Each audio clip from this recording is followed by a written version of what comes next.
मुझे लगता है संजय जी आपके भी घर में ऐसी महिलाएं होंगी, लेकिन क्या क्योंकि राजनीतिक दल राजनीति में दूसरी तरफ है इसलिए सिर्फ इसमें खोट ही निकालना है बजट? नहीं तो आप बोलिए तो मैं बीजेपी के साथ खड़ा हो जाता हूँ, बोलता हूँ वाह बीजेपी जिंदाबाद, बीजेपी जिंदाबाद। नहीं मतलब नहीं आप बोलिए, मैं बोल रहा हूँ, मैं तारीफ कर देता हूँ। मैं खोट निकालना ही है, मतलब मैं ये पूछ रही हूँ कि अगर बोले तो खोट, हाँ मतलब वो बात ना रखे। नहीं मतलब सब कुछ खराब है इस बजट में, कुछ भी अच्छा नहीं है। अच्छा ये सरकार में कुछ भी खराब पूछ रही हूँ आपसे, जवाब दीजिए ना। कुछ अच्छा नहीं है इस बजट में, सब खराब है। मैं बता रहा हूँ ना क्या क्या है, मैं बता रहा हूँ आपको। मैं सिर्फ नहीं कोई दिशा नहीं होता है, सब दिशा में काम चल रहा है।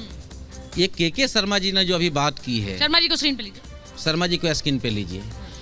मैं पीछे 1 साल पिछले बजट के बारे में बात करूंगा जो बजट मोदी सरकार की बनी थी। ठीक है। चाहे वो सड़क की हो, सुरक्षा की हो, शिक्षा की हो, 80 लाख मकान की हो या हर घर में नल की हो, उसमें कितने प्रतिशत काम हुआ, कितने बजट पे इन्होंने काम किया।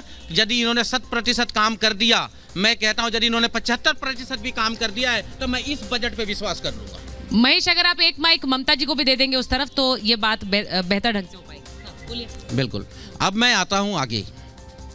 इस बजट के अंदर ना जवान है, ना किसान है, ना कोई इंसान है।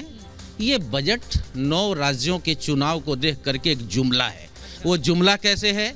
जैसे भाइयों और बहनों 15 लाख रुपए तो यूं आ जाएंगे, बुलेट ट्रेन, 60 लाख रोजगार, पहले 2 करोड़ था, पिछले बजट में वो 60 लाख हो गया था। ये सारे जुमले हैं, उसी तरीके से ये बजट भी इनका जुमला है। जुमला है ये बजट। अब बजट जुमला है तो मुझे लगता है कि ममता जी ये तो समय के साथ पता लग जाएगा, क्योंकि अब 2023 में भी, और ये मुझे कहने में कोई गुरेज नहीं कि भाई चुनाव है और चुनाव के मद्देनजर भी आप लोगों ने कुछ घोषणाएं या फिर बीजेपी ने कोई घोषणाएं की होंगी।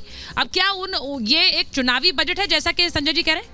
देखिए कुछ तो लोग कहेंगे, लोगों का काम है कहना, और आम आदमी पार्टी से मेरे भाई हैं तो वो जरूर बोलेंगे। अब ये मैंने जैसे बोला, जनता के द्वारा बनाया हुआ जनता के लिए बजट है और आगे 25 वर्षों की नींव रखने वाला बजट है। और ये वो बजट है जिसको देख करके आज महिलाएं भी झूम रही हैं और पूरा भारतवर्ष झूम रहा है। अब मैं आपको बता दूं कि जो मैं डिफेंस सेक्टर के लिए बता रही थी, ये कह रहे हैं कि किसी के लिए नहीं है कुछ, 5.94 लाख करोड़ रुपीस तो डिफेंस सेक्टर के लिए है। अब जो सीनियर सिटीजन है, हमारे जो वरिष्ठ लोग हैं, उनके लिए पहले वो जो जमा कर सकते थे उससे 5 लाख से 25 लाख उसकी जो मियाद है, जो पैसा है वो बढ़ा दिया गया है। सरकारी कर्मचारी के लिए बहुत बड़ा बेनिफिट है और वो है लीव इनकैशमेंट। जो उनका होता था पहले 5 लाख का होता था, 25 लाख का होता है। तो आप मुझे ये बताइए, क्या खुश नहीं होगा वो सरकारी कर्मचारी जो रिटायरमेंट के बाद अपना लीव इनकैशमेंट करना चाहता है, वो 5 लाख की जगह 25 लाख पाएगा? मुझे